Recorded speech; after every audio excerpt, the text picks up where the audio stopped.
의원들께서 가사도우미 그 자료를 계속 하는데 아까 그쪽 당내 의원님들 중에서도 이견이 있잖아요. 한지아 의원께서도 본질적인 문제가 아니다. 이 문제가.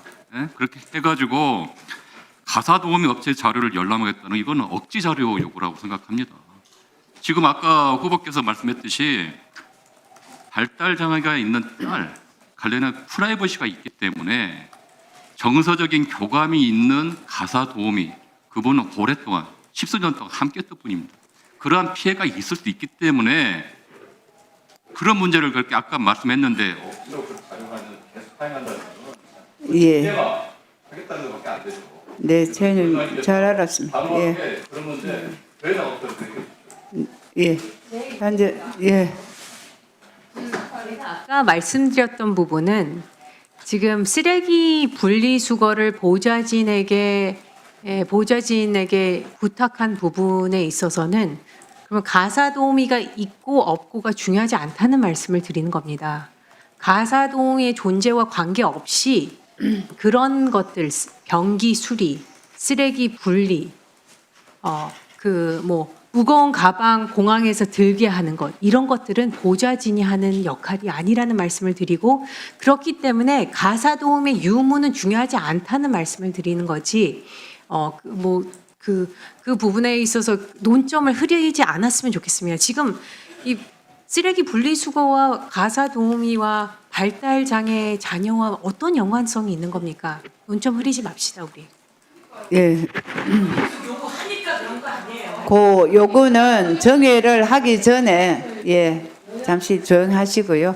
정회를 하기 전에 이제 여당은 보여줬는데 야당을 못 보여준 거에 대한 말씀이 나오다 보니까 그 후보자의 설명을 이해를 했고요. 그래서 김한규 간사하고 다 보지 말고 조은희 간사하고 잠시 보라고 얘기했는데 그 부분이 아마 후보자는 그래도 그 부분을 여당은 보여줄 수 있는데 야당은 보여줄 수가 없다는 그 생각이셨던 것 같습니다. 그래서 그런 이제 어떻게 보면 개인적인 그 개인에 대한 부분이 있기 때문에 그 부분에 대해서는 넘어가도록 하겠습니다. 자, 넘어가시죠. 예. 자, 그래서 지금부터는 2차 질의를 시작하겠는데 답변 시간 포함 5분입니다. 정인신문 하신 의원님은 남은 시간을 드리도록 하겠습니다. 백성을 질의해 주시죠. 맞습니다. 네. 예. 일단 저는 이렇게 의사진행 발언이 많은 현안 질의를 포함 국감 포함해서 처음이고요. 정신이 하나도 없습니다, 지금.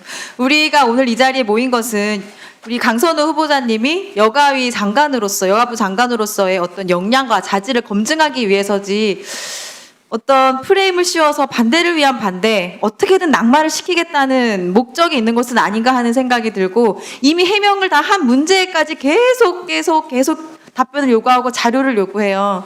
아까 음식 쓰레기 사건도 차에서 지난밤에 먹던 걸 가져왔고 그거를 놓고 내려서 보좌진이 이렇게 버렸다. 그 부분에 대해서는 내 부덕의 소치다. 이미 똑같은 말을 계속 반복하고 있는데 그 문제를 계속 언급하세요. 그거 아니면 할 말씀이 없는 것도 아닐 텐데 좀 안타깝다 이런 말씀 먼저 드리고요. 제가 첫 질의 때 시간이 부족해서 당부 말씀을 못 드렸던 걸 이어서 하겠습니다. 네, 위원님. 예, 저는 후보자께서 이끌 여성가족부에 기대하는 역할은 윤석열 정부에서 무너진 그 여가부의 역할을 기능을 회복하는 수준에서 그쳐서는 안 된다. 그렇게 생각을 합니다. 결국 정치라는 것이 사회적인 가치에 따라서 자원을 배분하는 일인데 여가부의 장관으로서 이 어떤 사회 구성원들의 불평등한 구조를 조절해야 하는 역할을 앞으로 하셔야 될 텐데요. 분배 정의를 실현하기 위해서 우리 후보자님께서 여성가족부 장관이 되시면 진심으로 여성과 아이들 또 사회적 약자들을 위한 정책을 주도하시고 또 정치적 역량을 발휘하셔서 부처 간 협업도 이끌어내시고 당당하게 한국의 우리 미래를 위한 컨트롤 타워가 되주십사 당부 말씀을 먼저 드리고요. 꼭 그렇게 하겠습니다, 예. 위원님. 정책질 시작하겠습니다.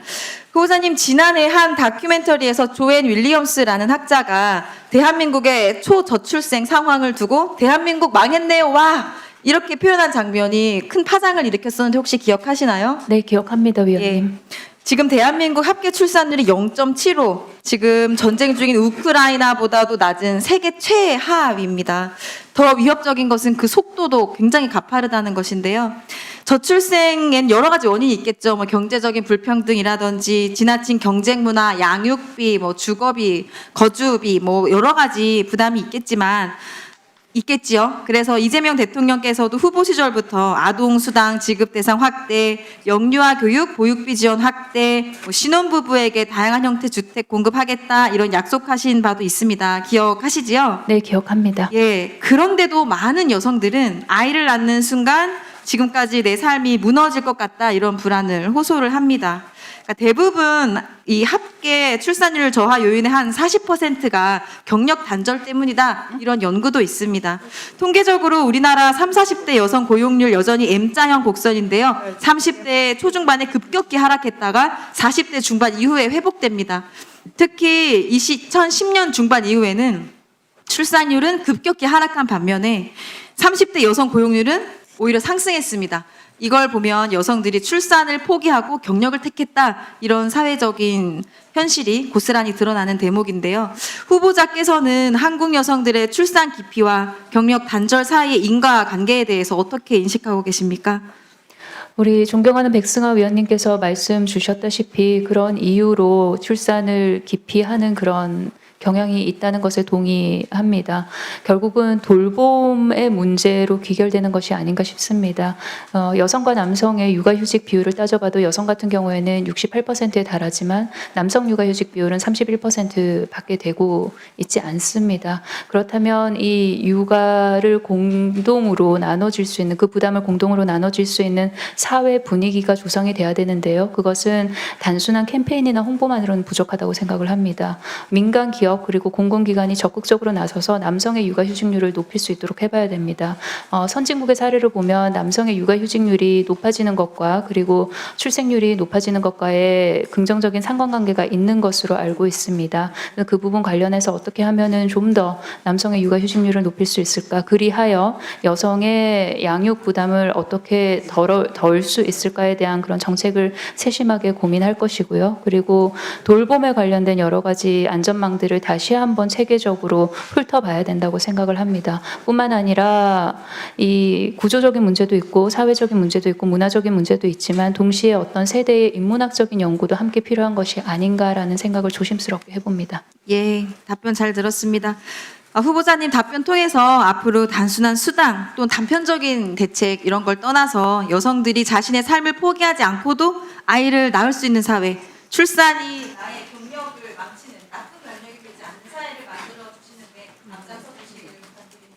네, 많이 여쭙고 배우겠습니다. 최선 다하겠습니다. 네.